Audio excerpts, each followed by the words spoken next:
Welcome back to The Snug. Today's reflection starts with the very first question asked in the New Testament Gospel of Matthew. And let's do what we are going to do every day, and that is hear the very words of Jesus. And as we hear them read, remember these are the words of your Master, your Savior, your Lord, your friend. And you'll find this verse in Matthew, and it's in chapter 5, verse 13. You are the salt of the earth. But if the salt loses its saltiness, how can it be made salty again? It's no longer good for anything except to be thrown out and trampled by men. If the salt loses its saltiness, how can it be made salty again? Now, many of you will recall that this verse, this question, has been preceded by what many consider to be the finest message ever preached by anybody, the most well-known sermon in the world, the Beatitudes, or the Sermon on the Mount. What is striking is that the Sermon on the Mount uses the third person. Blessed are they who are poor in spirit. Blessed are they. But now with this question, it goes into the second person, or the personal, and it talks directly about you and me, and it talks to you and to me. You are the salt of the earth. Different commentators have emphasized different uses of salt in Jesus' time.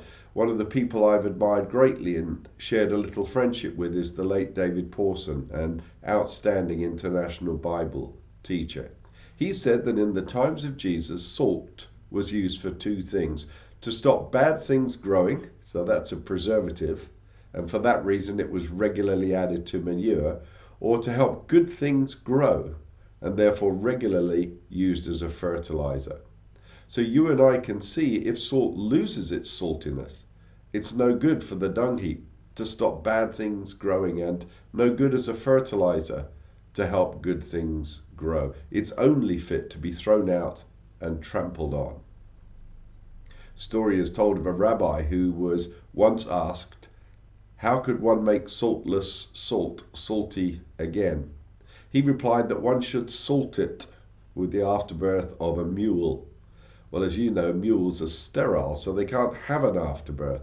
And what he was really saying is that those who ask a silly question will get a silly answer, because real salt does not lose its saltiness. But if it did, what would you do to restore its salty flavor? Back to Jesus' questions. Salt it? Unsalty salt was worthless, is the point. So the way then not to lose your saltiness or to keep salty is to practice saltiness each day. So here's a question for you and me to ponder. Is our Christian life such that we stop bad things growing?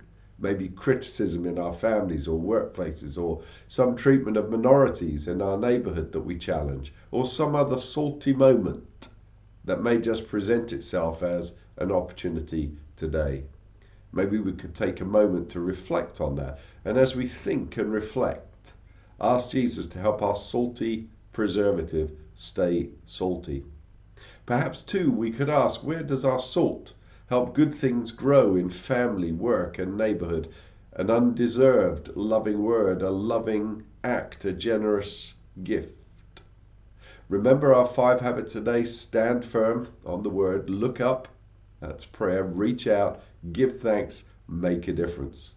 Saltiness finds expression in reaching out and making a difference, practically stopping bad things growing, or practically helping good things to grow.